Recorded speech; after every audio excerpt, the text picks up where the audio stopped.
প্রবীণ দাদু তন্ময়ের হাতে ওটা কিসের প্যাকেট তুলে দিল, জানতে হলে দেখতে হবে পুরো ভিডিওটা। হাই এভরিওয়ান, আমি Mantu, welcome to another blog. আশা করি তোমার সবাই খুব ভালো আছো। বেশ কিছুদিন পরে আজ কিন্তু সূর্যি মামা দেখা মেলে। এই রকম শীতের ওয়েদারে একটু যদি রোদ ওঠে তাহলে কিন্তু সবারই মনটাই আমার মতন ভরে যায়। এই রোদে যদি একটু বসা হয় তাহলে পুরো সারাদিনের ক্লান্তিটাই মিটে যায়।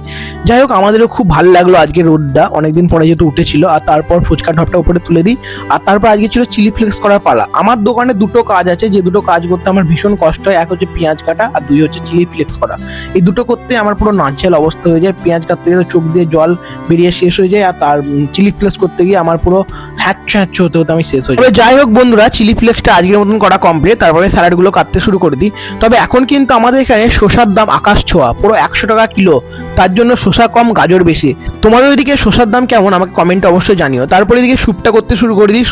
স্যুপটা মোটামুটি রেডি হয়ে গেছিলো। শুধু চিকেনগুলো ছিঁড়ে ছিঁড়ে দিয়ে দিই আর স্যুপটাও রেডি হয়ে যায়। তারপর ধনেপাতার চাটনি করার জন্য ধনেপাতাগুলোকে ভালো করে ধুয়ে মিক্সি জারে ভরে ধনেপাতার চাটনিটা করতে শুরু করি। আর এই ধনেপাতার চাটনি করার সময় আমি কিন্তু এখন অনেকটাই সতর্ক থাকি, কারণ তোমরা অনেকবার দেখেছো যে ধনেপাতার ছিটকে আমার পুরো জামায় বোঝাই হয়ে যায়। শীতের সময় যদি জামাতে যদি বা সোয়েটারে যদি বোঝাই হয়ে যায় তাহলে কিন্তু খুব একটা বাজে জিনিস হয়ে যাবে। যাই হোক, আজকে সেরকম কোনো কিছু ঘটেনি। ধনেপাতাটা পেস্ট করা হয়ে যায়, নামিয়ে দিই। আর তারপরে লেবুগুলোকে চিপে দিয়ে দিই সুন্দরভাবে। আর তারপরে আমাদের ধনেপাতার চাটনিটা কিন্তু সম্পূর্ণভাবে রেডি হয়ে যায়।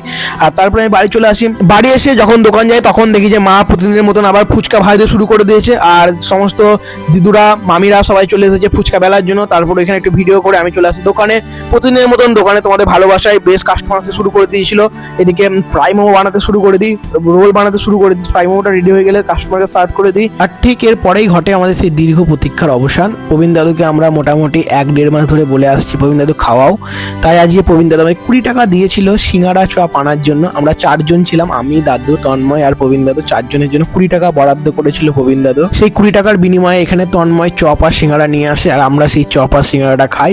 তবে এই স্বাদের কিন্তু ভাগ হবে না বন্ধুরা, কারণ প্রবীণ দাদু আমাদের প্রায় 1.5 থেকে 1 মাস পরে আমাদেরকে চপ আর সিঙ্গাড়া খাওয়াচ্ছে। দাদু পুরো হেসে পাগল হয়ে যাওয়ার মতন একটা পরিস্থিতি সৃষ্টি করে, কারণ হচ্ছে প্রবীণ দাদু যে খাওয়াচ্ছে এটাই আমাদের কাছে অনেক। প্রবীণ দাদু এখানে খেতে খেতে লজ্জা পেয়ে গিয়েছিল। আর তারপর আবার কিছু কাস্টমার আসতে শুরু করে, তারা কিছু মোমোর অর্ডার দিয়েছিল, সেই মোমোগুলোকে আমরা সার্ভ করে দিই। আর এই করতে করতে বেশ আগের দিনটা ভালোই কাটলো, মজাই কাটলো দিনটা। আর তারপর প্রবীণ দাদু এদিকে বাসনগুলো মাজতে শুরু করে। প্রতিদিনের যা কাজ রয়েছে সেই কাজটা আমাদেরকে করতেই হবে। আর আমিও এইদিকে অন্যরকম একটু খুশি ছিলাম, কারণ হচ্ছে প্রবীণ দাদু খাইয়েছে বলে কথা, তাই একটু খুশি তো থাকতেই হবে। আর তারপর ফুচকার ঢপের একটু ছবি করে নিলাম, ভিডিও করে নিলাম, তারপর ঢপটাকে নিচে নামিয়ে দিই। আজকের ভিডিওটা এখানে রাখছি, দেখাবো অন্য কোনো একটা ভিডিও। ততক্ষণ ভালো থাকুন, সুস্থ থাকুন, আমাদের ভিডিওগুলো দেখতে থাকুন। Tata guys, thank you for watching.